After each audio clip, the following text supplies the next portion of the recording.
Magandang morning po, Nicole Liala and Chris Choper.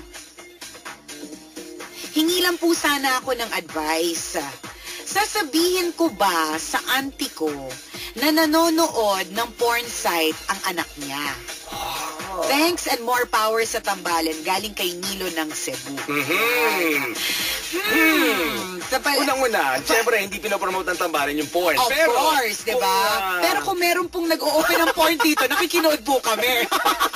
pero, kailangan po namin i-clarify katulad ng unang sinabi ni Choper, hindi po namin pinopromote ang porn. Pero ulitin ko po, memorize po ng lahat dito ang iba't ibang porn sites. Nakakalurk. Anyways, siguro kung bata pa, halimbawa elementary, pamangkin ba? Pamangkin sabi niya? Pamangkin. Yung anak niya, oo. Siguro ito nag-text auntie niya, so pamangkin. Baka pinsan niya, o basta. Yun. Kung bata pa. Talagang dapat sawayin. Dapat talagang kailangan pagsabihan na huwag kang manonood ng ganyan. True, Jen, kasi hindi yan makakabuti sa'yo. Correct. Pinapanood lang yan ng mga matatandang manyakis. Oy, guilty si Choper. Guilty tayo lahat. Kinood lang kaya ako. Oy, ayun ka na naman. Ako nag-open ng ayun ka na naman, naghuhugas kamay ka na naman. Nakakalurky. Pero kung bata talaga, and of course, hindi rin natin ito pinopromote sa matatanda. Diba? Para kasi sinabi natin kung bata, hindi pwede. Pag matanda, okay lang. Kailangan lang talaga may guidance. Lalo na pag bata, mas kailangan ng bata ng tamang pag-iintindi. Yan. Kasi baka mamaya, di ba, walang guidance mula sa magulang, nanonood siya ng ganon, di ba?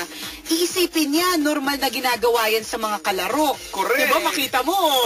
May ginagawa na sa laro tayo. Meron kasi ako napanood sa isang site na ganito yung ginagawa. Di ba? Parang hindi maganda at hindi tama. So sa tingin ko, Kabisyo, kung nababother ka ng ganyan, dapat sabihin mo dun sa auntie mo. Correct. Kasi kung hindi ka naman nababother at nakinood ka, ibig sabihin wala ka masyadong pakel. Correct. Ibig sabihin hindi naman ito, wala lang, napagtripan lang, ganun. Kaya lang kung ayan, na nababagabag ka, sabihin mo na. Kailangan. Actually, nararapat naman talagang sabihin ito doon sa nanay nung batang yon. Correct. Kasi para ito, sa kapakanan nung bata, ay natin ng mga kabataang napapariwara. True, Jen. Diba? Para masabi ng auntie mo, sa uncle mo, na asawa niya, na huwag nag-o-open ng mga ganong sites.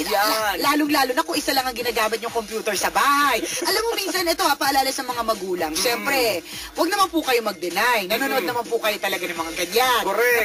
Pumupunta naman talaga kayo sa mga ganyang klase mga sites. Pero pakatandaan, kung ang computer nyo po ay sinishare nyo with your kids, yan, na posibleng minsan may history yan. Hindi mabubura yung hindi, alam ko yung Chris, kasi kiniklear ko ang history. Hindi ko nga po, history pala. Kaya nga, alam ko bakit alam ko, Chris. Kasi nga kiniklear ko ang history. Para siguradong walang ebidensya. Ako naman nag-worry, nag-clear ba ako ng history? Yun na, di ba?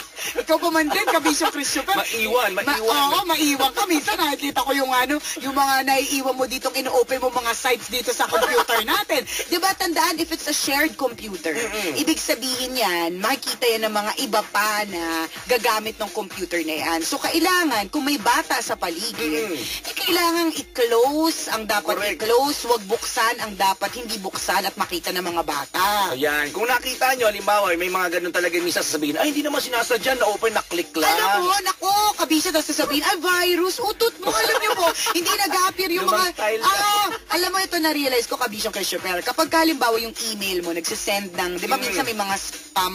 Oo. Hindi ko alam ko lang kasi spam yung ulam eh. Hindi, alam mo yung email mo, di ba, minsan, nakakatanggap ka ng email mula sa mga kakilala mo, tapos yung email na yun, may parang may papalaki o mga ganun. May mga invitation na-realize ko, correct, yung na-realize kong mga ganun na sinisendan, yung taong yun, feeling ko nanonood ng porn. Kasi, teka ma, check kung ano yung spam ko. Oo, kaya minsan nakatanggap ako galing sa Choper.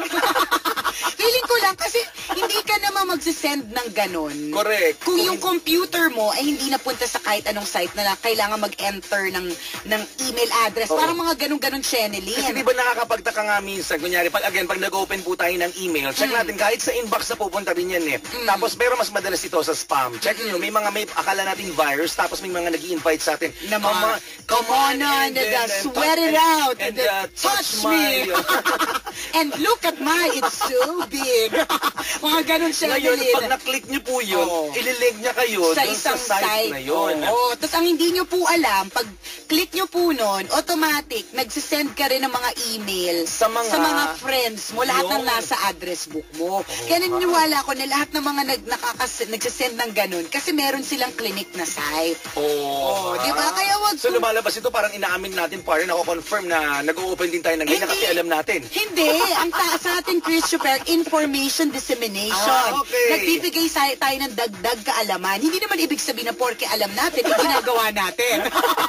Di ba? Ito po ay ayo lamang sa mga kwento mga kikinig. Correct. Napagkarada lamang po. Napag isip-isip at napagtanto. Yun lang man yun, mga kabisyo.